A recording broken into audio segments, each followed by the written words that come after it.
ജനമുന്നേറ്റ യാത്രയുടെ ഈ സ്വീകരണ സമ്മേളനം ഉദ്ഘാടനം ചെയ്ത ബഹുമാനായ പാർട്ടിയുടെ ദേശീയ general secretary P Abdul Majeed Faizy, ഈ യാത്രയ്ക്കിവിടെ സ്വീകരണം നൽകുന്ന ഈ സമ്മേളനത്തിൽ അധ്യക്ഷം വഹിക്കുന്ന STPയുടെ ജില്ലാ കമ്മിറ്റിയുടെ പ്രസിഡന്റ്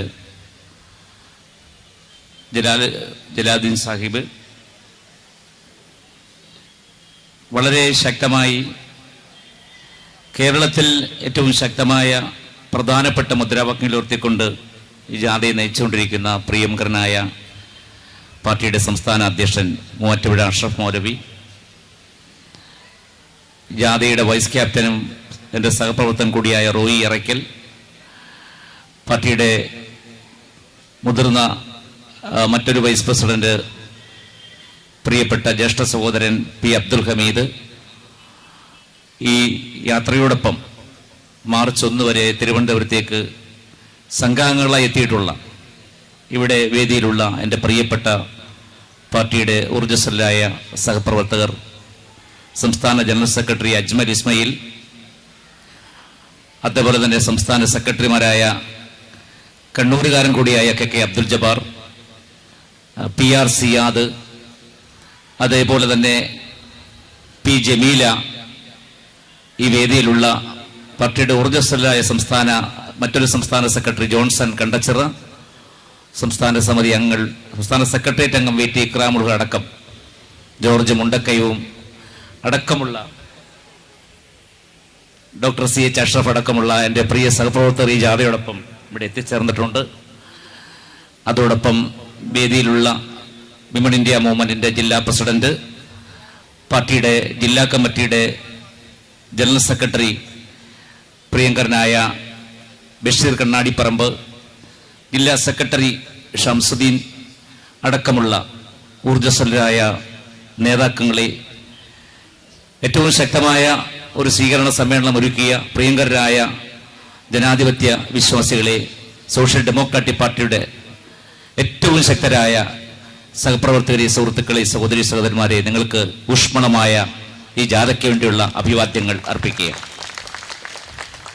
ജാഥയിൽ നമ്മൾ മുന്നോട്ട് വെക്കുന്ന പ്രധാനപ്പെട്ട മുദ്രാവാക്യങ്ങൾ സംക്ഷിപ്തമായി പറഞ്ഞു പോകുക എന്നത് മാത്രമാണ് ഞാനിവിടെ നിർവഹിക്കുന്നത്. ഒന്ന്, ഉദ്ഘാടകൻ അവസാനിപ്പിച്ചെടുത്ത് അദ്ദേഹം പറഞ്ഞു ഇന്ത്യൻ ഭരണഘടന. ആ ഭരണഘടന കഴിഞ്ഞ 7.5 പതിറ്റാണ്ടായി നമ്മൾ അനുഭവിച്ചുകൊണ്ടിരിക്കുന്ന ഒരു ജനാധിപത്യ അവകാശമാണ്.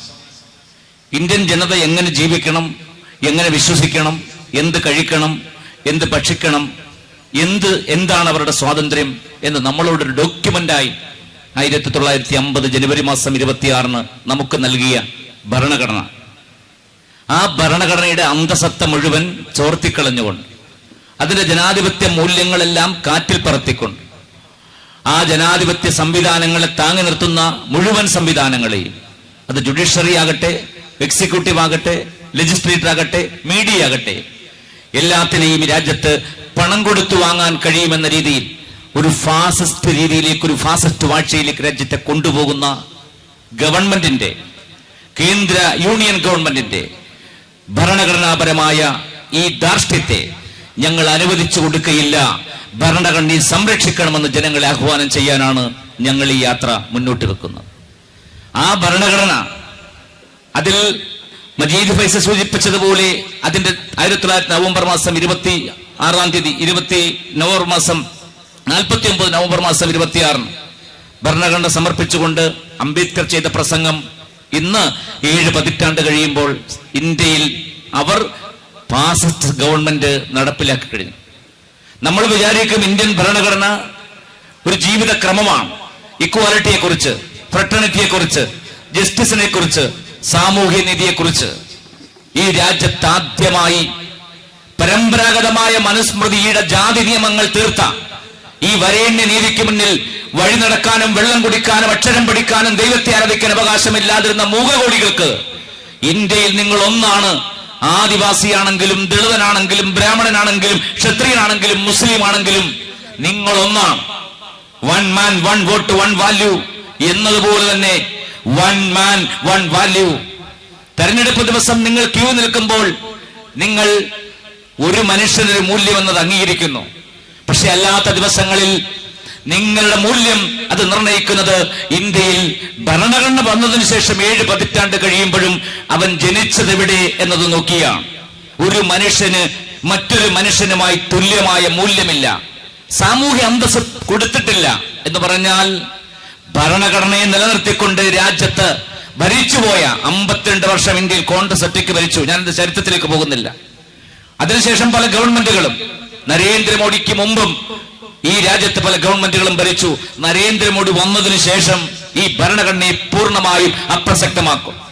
വാരണാസി, അങ്ങ് ഉത്തർപ്രദേശിൽ വാരണാസി തലസ്ഥാനമായി സാഫ്രോൺ എന്ന് പറയുന്ന കാവിക്കൊടി ഇന്ത്യയുടെ ദേശീയ പതാകയാക്കിക്കൊണ്ട് 25-ൽ ഇന്ത്യൻ ഭരണഘടനയെ കുഴിച്ചു മൂടിക്കൊണ്ട് ഒരു മനുസ്മൃതി രാജ്യമുണ്ടാക്കാം എന്നവർ കണക്ക് കൂട്ടുന്നെങ്കിൽ ഇല്ല, അത് അനുവദിക്കയില്ല എന്ന് തെരുവിൽ നിന്ന് വിളിച്ചു പറയാനാണ് ഞങ്ങൾ ഈ യാത്രയുമായി മുന്നോട്ട് പോകുന്നത്. ഭരണഘടന, ഞാൻ അതിന്റെ വിശദാംശങ്ങളിലേക്ക് പോകുന്നത്, ഭരണഘടന നമുക്ക് നൽകുന്ന അവകാശങ്ങളെ കുറിച്ച് സംതൃപ്തമായി ആശങ്കപ്പെട്ടു അംബേദ്കർ. പൊളിറ്റിക്കൽ ഡെമോക്രസി അത് കമ്മ്യൂണൽ മെജോറിറ്റി എന്ന് കൈകാര്യം ചെയ്യുന്നു, അന്ന് ഈ രാജ്യത്തിന്റെ ഭരണഘടന അപ്രസക്തമാകും. ഇന്ന് പൊളിറ്റിക്കൽ ഡെമോക്രസിയുടെ പേരിൽ കടന്നു വന്ന, അതിന്റെ താക്കോൽദാരത്തിലൂടെ പഴുതിലൂടെ കടന്നു വന്ന ഇന്ത്യയിലെ ചെറിയ ന്യൂനപക്ഷമായ, പലപ്പോഴും നമ്മുടെ ജാഥാ ക്യാപ്റ്റൻ പറയും, വിരലിലെണ്ണാവുന്ന ഇന്ത്യയിലെ ന്യൂനപക്ഷമായ കേവലം രാജ്യത്തെ ബ്രാഹ്മണ, ക്ഷത്രിയ, വൈശ്യ എന്ന് പറയുന്ന 3 വർണ്ണങ്ങൾ, ത്രൈവർണ്ണങ്ങളിൽ പെടുന്നവർ ഈ രാജ്യത്തിന്റെ സംവിധാനങ്ങളെ കാറ്റിൽ പറത്തുന്നു. അവർ മാത്രമായി രാജ്യത്ത് എല്ലാവിധമായ അവകാശങ്ങളും കവർന്നെടുക്കുന്നു. അവർ ഒരു പൊളിറ്റിക്കൽ മെജോറിറ്റിയെ ഇന്നവർ കമ്മ്യൂണൽ മെജോറിറ്റിയായി മാറ്റിയിരിക്കുന്നു. അക്ഷരാർത്ഥത്തിൽ ബാബാസാഹബ് ഡോക്ടർ BR അംബേദ്കർ പറഞ്ഞത് ശരിയായിരിക്കുന്നു. അവിടെയാണ് ഇന്ത്യൻ ഭരണഘടനയെ സംരക്ഷിക്കാനുള്ള ബാധ്യത ഈ രാജ്യത്തെ ഏതെങ്കിലും പാർട്ടികൾക്ക് മുന്നിൽ വെച്ചിട്ട് വീട്ടിലിരിക്കും SDP-ക്കാർ എന്നാരും കരുതണ്ട. തെരുവിലിറങ്ങാൻ ഞങ്ങൾ തയ്യാറാണ്. ഇടതുപക്ഷത്തിന്റെ, വലതുപക്ഷത്തിന്റെ, കോൺഗ്രസിന്റെ, മറ്റ് ശാക്തിക ചേരികളുടെ ഭരണഘടനയെ കുറിച്ചുള്ള എല്ലാ വാചാട്ടോപങ്ങളും, എല്ലാ വ്യാഖ്യാനങ്ങളും അർത്ഥരഹിതമാണ്. അതുകൊണ്ട് ഭരണഘടന സംരക്ഷിക്കാൻ ഒന്നാമത് നിൽക്കേണ്ട നമ്മളാണ്. ഇന്ത്യൻ സ്വാതന്ത്ര്യ സമര ചരിത്രത്തിൽ 1000 ആണ്ടുകൾ നീണ്ട ഇന്ത്യയിലെ ഏറ്റവും ഉജ്ജ്വലമായ സമര പോരാട്ടങ്ങളിൽ രക്തസാക്ഷിത്വം വരിച്ചത് നമ്മുടെ പൂർവ്വപിതാക്കന്മാരാണ്. അത് ഡൽഹിയിൽ ചെന്നാൽ അവിടെ കൊത്തിവെച്ചിട്ടുണ്ട്.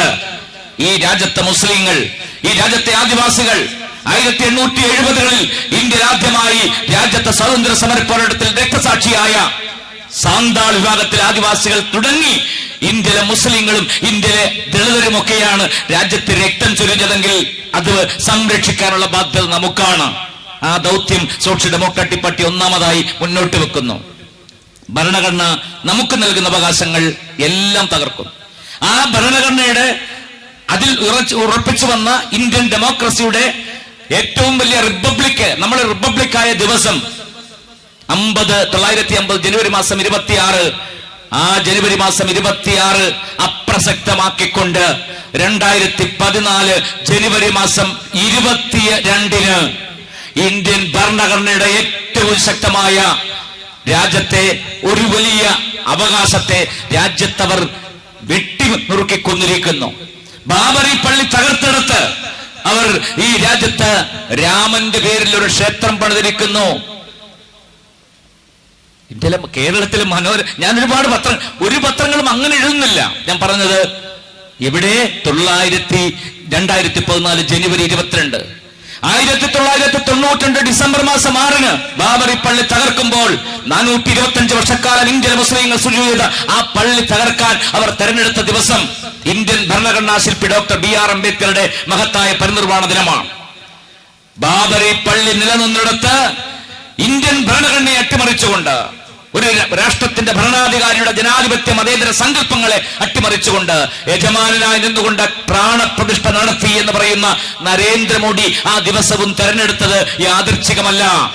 25 വർഷം മുമ്പ് ഇന്ത്യയുടെ തെരുവിൽ നിന്നുകൊണ്ട് ഒരു ക്രൈസ്തവരായ 2 വിദേശ മിഷണറിമാർ രാജ്യത്തെ ജനങ്ങളെ സ്നേഹത്തോടെ ഇങ്ങനെ ഒരു കുടുംബമായി വന്ന് ഇന്ത്യയിൽ വന്ന് അവർക്ക് സ്നേഹത്തെക്കുറിച്ച് പറഞ്ഞ ഗ്രഹാം സ്റ്റെയിൻ, അവരുടെ മക്കൾ, അയാൾ ഉൾപ്പെടുന്ന മക്കൾ ചുട്ടുകരിക്കപ്പെട്ട രാജ്യത്ത് കൊല്ലപ്പെട്ട 25ാം വർഷമാണ് പ്രാണപ്രതിഷ്ഠാ ദിവസത്തിന് ഇന്ത്യ തെരഞ്ഞെടുത്തത്. യാദൃച്ഛികമല്ല. 26 അത് കഴിഞ്ഞ 26 ഗവർണറുടെ രാഷ്ട്രപതിയുടെ പ്രസംഗം വന്നു. ഇന്ത്യയിലെ ജനങ്ങളെ അഭിസംബോധന ചെയ്തില്ല. ഞാനതിന്റെ വിശദാംശങ്ങളിലേക്ക് പോകുന്നില്ല. ഭരണഘടന അപ്രസക്തമായി എന്ന് മാത്രമല്ല, പെട്ടെന്ന് തന്നെ ഇന്ത്യ ഒരു മനുസ്മൃതി രാഷ്ട്രത്തിലേക്ക് കൊണ്ടുപോകാം എന്നവർ കണക്കുകൂട്ടുന്നു. രണ്ടാമത്തെ നമ്മൾ ഉയർത്തുന്നത് എന്താണ്? രണ്ടാമത് ജാഥയിലൂടെ ഞങ്ങൾ ഉയർത്തുന്ന മുദ്രാവാക്യം ഇന്ത്യ രാജ്യത്ത് ഫെഡറലിസം സംരക്ഷിക്കണമെന്നാണ്. നമുക്കറിയാം, ഒരു ഗവർണർമാരെ, രാഷ്ട്രീയ എതിരാളികളെ രാജ്യത്ത് നേരിടുന്നത് എങ്ങനെയാണെന്ന് നിങ്ങൾക്കറിയാം. പ്രതിപക്ഷ പാർട്ടികളെ, വിയോജന വിസമ്മതമുള്ളവരെ, എതിർക്കുന്നവരെ, തെരുവിൽ നിന്ന് മുദ്രാവാക്യം മുഴക്കുന്നവരെ ഞാൻ ഓർക്കുന്നു. എന്റെ കൂടൊപ്പം ഈ ജാഥയിൽ ഉണ്ടാകേണ്ട PK ഉസ്മാൻ അടക്കം പാർട്ടിയുടെ സംസ്ഥാന സെക്രട്ടറി, ജനറൽ സെക്രട്ടറി ആയിരിക്കുമ്പോൾ, പാലക്കാട് നിന്നുള്ള അമീർ അലി അടക്കം യുവരക്തം പോരാടുന്ന വിപ്ലവ പോരാളികളെ തുറുങ്കിലടയ്ക്കുമ്പോൾ, തുറുങ്കിലടച്ചിട്ട് 500 ദിവസം കഴിയുന്നു എന്ന മാധ്യമ വാർത്ത വരുമ്പോൾ ഞങ്ങൾ അറിയുന്നു നമ്മുടെ പ്രതിഷേധത്തെയാണ് ഇന്ത്യ രാജ്യത്തവർ ഈ കിരാതമായ നിയമങ്ങൾ ഉപയോഗിച്ച് രാജ്യത്ത് തകർക്കുന്നത്. ഫെഡറൽ സംവിധാനത്തിന്റെ കാര്യം അത് എന്താണ്? രാജ്യത്തെ പൗരാവകാശ വിരുദ്ധ നിയമങ്ങൾ റദ്ദു ചെയ്യണം, അത് പിൻവലിക്കണമെന്ന മുദ്രാവാക്യം. അവിടെയാണ് ഇന്ത്യയിലെ ജയിലിൽ കിടക്കുന്ന മുസ്ലിം സഹോദരന്മാർ, ഇന്ത്യയിലെ ജയിലിൽ കിടക്കുന്ന ദളിത് സഹോദരന്മാർ. നിങ്ങൾക്കറിയുമോ, 1918 ഇന്ത്യയിലെ ഭീമ കൊറേഗാവ് എന്ന് പറയുന്ന പൂനെക്കടുത്തുള്ള ഭീമ കൊറേഗാവ് ഒരു സ്തൂപമാണ്. 1918 രാജ്യത്താദ്യമായി ഡോക്ടർ BR അംബേദ്കർ സന്ദർശിച്ച ഭീമ കൊറേഗാവ്, 500 മഹർ സൈന്യം പെഷവാ രാജ്യത്തിനെതിരെ പോരാടി രക്തസാക്ഷിത്വം ഭരിച്ച ആ സ്തൂപത്തിനടുത്ത് 2018 അതൊന്ന് ആഘോഷിക്കാൻ ചെന്ന ദളിത് വിപ്ലവത്തിന്റെ, ഈ രാജ്യത്തെ സവർണ മേധാവിത്വത്തിന്റെ പൊരുതി മരിച്ച സ്വന്തം സഹോദരങ്ങളെ ഒന്ന് അനുസ്മരിക്കാൻ ചെന്ന ആയിരക്കണക്കിന് ആൾക്കാരെ ആക്രമിച്ച് കീഴ്പ്പെടുത്തി അവരെ കള്ളക്കേസിൽ കുടുക്കിയതിന്റെ വാർഷികമാണ് ഈ ഭീമ കൊറേഗാവ്. ഞാൻ പറയുന്നു, ഭീമ കൊറേഗാവ് സമരത്തിന്റെ, ദളിതർ അടയാളപ്പെടുത്തിയ ഒരു പ്രതിഷേധ സമരത്തിന്റെ, ഒരു ജനാധിപത്യ പോരാട്ടത്തിന്റെ ഒരു സമരം ആഘോഷിച്ചതിന്റെ പേരിൽ ജയിലിൽ കിടക്കുന്നു ഇന്നും. ആരാണ്? മലയാളിയായ പ്രൊഫസർ ഹാനി ബാബു, മലയാളിയായ അദ്ദേഹത്തിന്റെ ഭാര്യ റെനി ജോവിനോ. നിങ്ങൾക്കറിയുമോ, കേരളത്തിൽ ദളിത് തീവ്രവാദത്തിന്റെ പേരിൽ ആക്ഷേപം ഉന്നയിക്കുമ്പോൾ ഡൽഹിയിൽ നിന്നുകൊണ്ട് രാജ്യത്തെ ദളിതർക്ക് വേണ്ടി ശബ്ദിച്ച ജെനി റോബിനോ, അതുപോലെ റോണ വിൽസൺ, ഷെയ്മ ഭരദ്വാജ്, സ്റ്റാൻ സ്വാമിയെ അവർ കൊന്നുകളഞ്ഞു ജയിലിലിട്ട്. ഞാൻ പറഞ്ഞു 3.5 വർഷമാകുന്നു, 4 വർഷമാകുന്നു ഇന്ത്യ രാജ്യത്ത് ദളിതർക്ക് വേണ്ടി സംസാരിച്ചതിന്റെ പേരിൽ.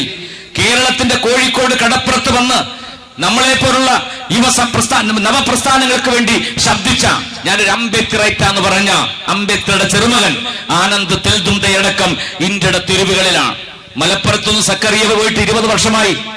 നമ്മുടെ പല നേതാർത്ഥങ്ങളും ഇന്ത്യയിലെ ദളിതർക്ക് വേണ്ടി, ആദിവാസികൾക്ക് വേണ്ടി പോരാടുന്നവർ ജയിലിൽ പോയിട്ട് ഏകദേശം 15ഉം 10ഉം 5ഉം 2ഉം ഒക്കെ വർഷമാകും. ജയിലറകൾ കൊണ്ട് രാജ്യത്തെ തുറങ്കിലടച്ചുകൊണ്ട് നമ്മുടെ വിപ്ലവ പോരാട്ടത്തെ, ജനാധിപത്യത്തിന്റെ അവകാശത്തെ അവർ ഹനിക്കുന്നു. പിന്നീടാണ് മൂന്നാമത്തെ മുദ്രാവാക്യം നമ്മൾ പറയുന്നു, അതുകൊണ്ട് ആ പൗരാവകാശ വിരുദ്ധ നിയമങ്ങൾ റദ്ദു ചെയ്യണം. UAP അടക്കമുള്ള ഒരുപാട് നിയമങ്ങൾ ഈ രാജ്യത്ത്, അത് BJP അതിന് ഭേദഗതി കൊണ്ടുവന്ന 2 പ്രാവശ്യം ഭേദഗതി കൊണ്ടുവന്നു. അതോടൊപ്പം രാജ്യത്ത് ഫെഡറലിസത്തെ തകർക്കുന്നു. എതിരഭിപ്രായങ്ങൾ പറയുന്നവരോട് ED വിടുകയാണ്, NIA വിടുകയാണ്, ഏജൻസികൾ വിടുകയാണ്. ഏറ്റവും ഒടുവിൽ ഗ്യാൻ വാപ്പിയും ഒരുപാട് മസ്ജിദുകളുടെയും താഴേക്ക് നോക്കാൻ ഇന്ത്യയിലെ കോടതികൾക്ക് വാറോല കൊടുക്കുന്ന പരിപാടി നടത്തുന്നു ASI. എന്താണ്? ഒരു പുതിയ ഈ കേരള ഘടകകക്ഷിയാണ്, BJPയുടെ ഘടകകക്ഷിയാണ്. എന്താണ്? രാജ്യത്തെ ASI എന്ന് പറയുന്നത് ആർക്കിയോളജിക്കൽ സർവേ ഓഫ് ഇന്ത്യ വാറോല എഴുതി കൊടുക്കുകയാണ്. എവിടെ നമ്മുടെ ജനാധിപത്യം? അതുകൊണ്ട് വിസമ്മതിക്കാനും വിസമ്മതം പറയാൻ, വിയോജിപ്പ് പറയാനുള്ള അവകാശങ്ങളെ പോലും രാജ്യത്തെ ഏജൻസികളെ വെച്ചുകൊണ്ട് തകർക്കുന്നു. ഫെഡറലിസം തകർക്കുന്നു. ഇന്ത്യൻ ഭരണഘടനയിലെ അവകാശമാണ് ഒരു സംസ്ഥാനത്തിന്റെ പദവി. ആ പദവി, ആ സംസ്ഥാനത്തിന്റെ അവകാശങ്ങൾ GST വന്നു നമ്മളെ ഞെരിക്കുന്നു. കേരള ഗവൺമെന്റ് കരഞ്ഞുകൊണ്ട് ഡൽഹി സമരം ചെയ്യുന്നു. ശരിയാണ്, അതൊക്കെ ശരിയാണ്. കേരളത്തിന്റെ വിഹിതം കിട്ടുന്നില്ല, കേരളത്തിന്റെ അവകാശങ്ങളെ ഹനിക്കുന്നു. ഗവർണർ RSSന്റെ ശാഖയിൽ പോയില്ലെങ്കിലും പല ഗവർണർമാരെ ഉപയോഗിച്ച് അവർ രാജ്യത്ത് അത്തരം നീക്കങ്ങൾ നടത്തും. അപ്പൊ ഫെഡറൽ സംവിധാനത്തെ തിരിച്ചു പിടിക്കാനുള്ള ബാധ്യത സോഷ്യൽ ഡെമോക്രാറ്റിക് പാർട്ടിക്കുണ്ട്. അതോടൊപ്പമോ ഈ രാജ്യത്തെ ഏറ്റവും വലിയ തൊഴിലില്ലായ്മ മറ്റൊരു വിഷയമാണ്. ഞാൻ പറയുന്നില്ല നരേന്ദ്രമോദിയുടെ വാഗ്ദാനങ്ങളൊന്നും. മോഡി ഗ്യാരണ്ടി എന്ന് തൃശ്ശൂരിൽ വന്ന് 18 പ്രാവശ്യം പറഞ്ഞ നരേന്ദ്രമോദിയോട് ആർജവത്തോടെ ഇന്ത്യയുടെ തെരുവുകളിൽ നിന്ന് ചോദിക്കാൻ കഴിയണം, എവിടെ നിങ്ങൾ വാഗ്ദാനം ചെയ്ത 1 വർഷം 2 കോടി എന്ന തൊഴിലവസരങ്ങൾ? ലോകത്തെ ഏറ്റവും കൂടുതൽ വിദ്യാർത്ഥികൾ പലായനം ചെയ്യുന്നവരായി, മൈഗ്രേറ്റ് ചെയ്യുന്നവരായി ഇന്ത്യ രാജ്യം മാറുന്നു. അവർക്ക് നിരാശയാണ് സംഭാവന ചെയ്യുന്നത്. രാജ്യത്ത് അപകടകരമായ ഒരവസ്ഥ, തൊഴിലില്ലായ്മയുടെ ഏറ്റവും രൂക്ഷത. കർഷക വിരുദ്ധ നിയമങ്ങൾ നിങ്ങൾ കണ്ടു, ഫൈസി അത് സൂചിപ്പിച്ചു. ഇന്ത്യൻ തെരുവുകൾ സജ്ജമാകാൻ പോകുന്നു ഈ കൊടും വേനലിൽ. നാളെ ഫെബ്രുവരി കഴിഞ്ഞാൽ മാർച്ച് ആയാലും ഇന്ത്യയിലെ ആ ചൂടത്ത് ഇന്ത്യയുടെ തെരുവുകൾ കീഴടക്കാൻ 2000-ലധികം ട്രാക്ടറുമായി ഡൽഹിയിലേക്ക് വരുന്ന കർഷകർ 53,000 പേരാണ്. 5300 പേരാണ് നരേന്ദ്രമോദി വന്നു കഴിഞ്ഞ ഇന്ത്യയിൽ ആത്മഹത്യയുടെ കർഷകർ. ഒരു ദിവസം 30 കർഷകർ ആത്മഹത്യ ചെയ്യുന്ന സാഹചര്യം. അപ്പോൾ കർഷക വിരുദ്ധ നിയമങ്ങൾ രാജ്യത്ത് റദ്ദ് ചെയ്യുക, അത് പിൻവലിക്കുക, അത് പ്രവചനാത്മകമായി നമ്മൾ മുന്നോട്ട് വെച്ച സമരം 2ാം ദിവസമാകുമ്പോൾ ഇന്ത്യയിലെ സമരം ഏറ്റെടുക്കാൻ ഈ രാജ്യത്തെ സ്വതന്ത്ര കർഷക സംഘടനകൾ രംഗത്ത് വരുന്ന സാഹചര്യം ഉണ്ടാകുന്നു. അങ്ങനെ ഏറ്റവും പ്രധാനപ്പെട്ട മുദ്രാവാക്യങ്ങളാണ് നമ്മൾ മുന്നോട്ട് വെക്കുന്നത്. അതുകൊണ്ട് അവസാനമായി ഒരു മുദ്രാവാക്യം കൂടി വിശദീകരിച്ചുകൊണ്ട് അവസാനിപ്പിക്കുന്നു. ജാതി സെൻസസ്. കേരളവും കേന്ദ്രവും ഒരേപോലെ നിലപാട് സ്വീകരിക്കുന്ന ജാതി സെൻസസ് എന്താണ്? നമ്മുടെ ഭരണഘടനയിൽ ഫൈസ് സൂചിപ്പിച്ചതുപോലെ SDP-യുടെ ഭരണഘടനയിൽ 2009 തന്നെ ആലേഖനം ചെയ്യപ്പെട്ട ജനസംഖ്യാനുപാതികമായ പ്രാതിനിധ്യം, ആഡിക്വേറ്റ് റെപ്രസെന്റേഷൻ, മതിയായ പ്രാതിനിധ്യം രാജ്യത്തുണ്ടാകണമെങ്കിൽ എന്ത് വേണം? സ്ഥിതി വിവര കണക്ക് വേണം. ഒരു നവകേരള സദസ്സ് കേരളത്തിലൂടെ പോയല്ലോ, ഞാൻ CPM-നെ വിമർശിക്കുകയല്ല. കേരളത്തിലൂടെ യാത്ര പോയപ്പോൾ ആ വണ്ടിയിൽ 21-20 മന്ത്രിമാരും മുഖ്യമന്ത്രി ഇരുന്നപ്പോൾ ഒരൊറ്റ പട്ടികജാതിക്കാരനാണ് പുന്നപ്രയുടെയും വയലാറിന്റെയും കയ്യൂരിന്റെയും കരിവെള്ളൂരിന്റെയും ഈ കേരളത്തിൽ ആ സമര പോരാട്ടങ്ങളിൽ രക്തസാക്ഷിത്വം വരിച്ചവരുടെ പിന്മുറക്കാർ ഒരു നവകേരള സദസ്സുമായി കേരളത്തിൽ വന്നപ്പോൾ മന്ത്രിസഭയിൽ പോലും ഉണ്ടായത് ഒറ്റ പട്ടികജാതിക്കാരൻ.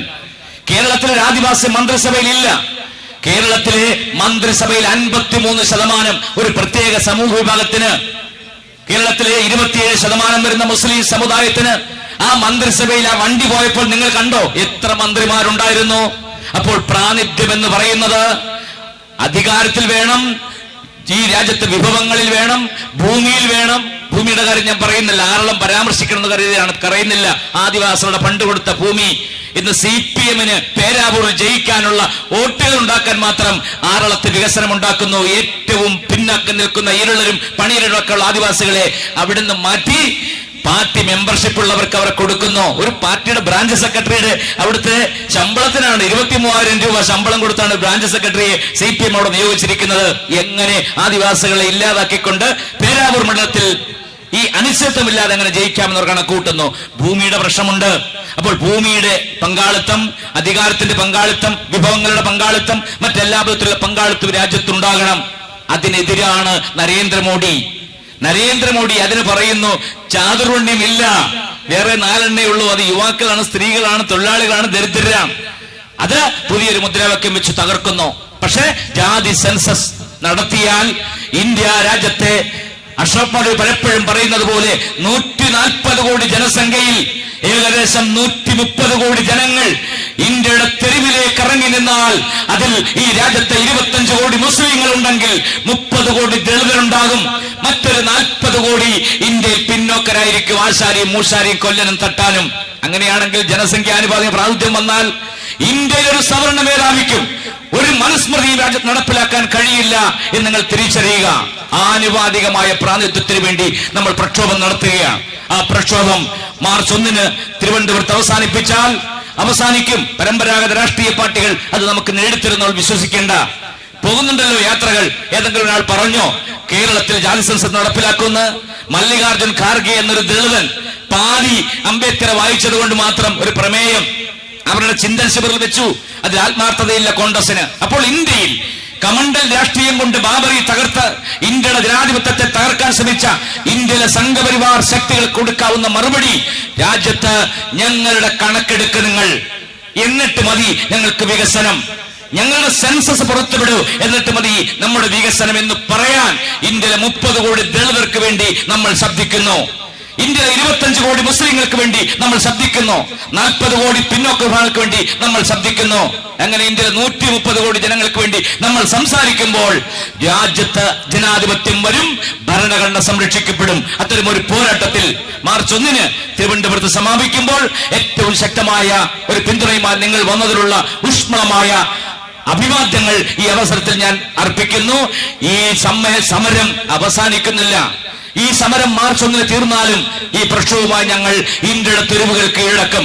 ഒരു കാര്യം ഉറപ്പു പറയാം, കിംവദന്തികൾ കൊണ്ട്, പ്രലോഭനങ്ങൾ കൊണ്ട്, അല്ലെങ്കിൽ ജയിലറ കാണിച്ചുകൊണ്ട് ഞങ്ങളുടെ സഹപ്രവർത്തകർ കിടക്കുന്നത് പോലെ ജയിലിൽ പോകുമെന്ന് പറഞ്ഞുകൊണ്ട് രാജ്യത്തൊരു പോരാട്ടത്തെ അട്ടിമറിക്കാൻ ഇല്ല, നിങ്ങൾക്ക് കഴിയില്ല. ചരിത്രത്തിന്റെ പാഠമുണ്ട്, ലോകത്തിന്റെ ചരിത്രത്തിന്റെ പാഠം.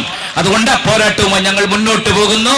ഇന്ത്യൻ തെരുവിൽ നിങ്ങൾ എഴുതി വെച്ചുകൊള്ളുക, 2 വർഷം കഴിഞ്ഞാൽ, 3 വർഷം കഴിഞ്ഞാൽ, 4 വർഷം കഴിഞ്ഞാൽ സംഭവിക്കാൻ പോകുന്നു. 2016 നിങ്ങൾക്കറിയുമോ, നരേന്ദ്രമോദി വന്നതിന് ശേഷം ഇന്ത്യയിൽ നടക്കുന്ന മുഴുവൻ സമരങ്ങൾ, രോഹിത് വെമുലയ്ക്ക് വേണ്ടി ക്യാമ്പസുകളിൽ ഉയർന്ന മുദ്രാവാക്യം, പൗരത്വ പ്രക്ഷോഭത്തിന് വേണ്ടി ഡൽഹിയിൽ ഉയർന്ന സമരങ്ങൾ, കർഷകർക്ക് വേണ്ടി ഡൽഹിയിൽ ഉയർന്ന സമരങ്ങൾ, ഇന്ന് ഇന്ത്യയിൽ ഭരണഘടനയ്ക്ക് വേണ്ടി നടക്കുന്ന പോരാട്ടങ്ങളിൽ ഒന്നും നമുക്ക് CPM-നെ കാണാൻ കഴിയില്ല, നമുക്ക് കോൺഗ്രസിനെ കാണാൻ കഴിയില്ല, നമുക്ക് ജനതാദളിനെ കാണാൻ കഴിയില്ല, നമുക്ക് CPI-യെ കാണാൻ കഴിയില്ല.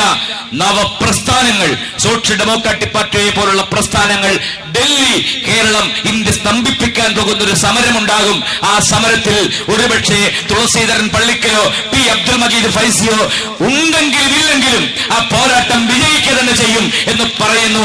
അർത്ഥവത്തായി ഞാൻ പറയുന്നു, ആ പോരാട്ടം വിജയിപ്പിക്കാൻ ഏറ്റവും ശക്തമായി പ്രസ്ഥാനത്തോടൊപ്പം നിൽക്കുക എന്ന് മാത്രം പറഞ്ഞുകൊണ്ട് ഊഷ്മളമായ അഭിവാദ്യങ്ങൾ അർപ്പിച്ചുകൊണ്ട് ഒരു കാര്യം സൂചിപ്പിക്കുന്നു. ഇന്ത്യൻ തെരുവുകളിൽ അന്ന് മുഴങ്ങിക്കേൾക്കുന്ന മുദ്രാവാക്യം അസ്സലാം അസ്സലാം, ജയ് ഭീം ജയ് ഭീം എന്നായിരിക്കും എന്നുള്ള കാര്യത്തിൽ തർക്കമില്ല.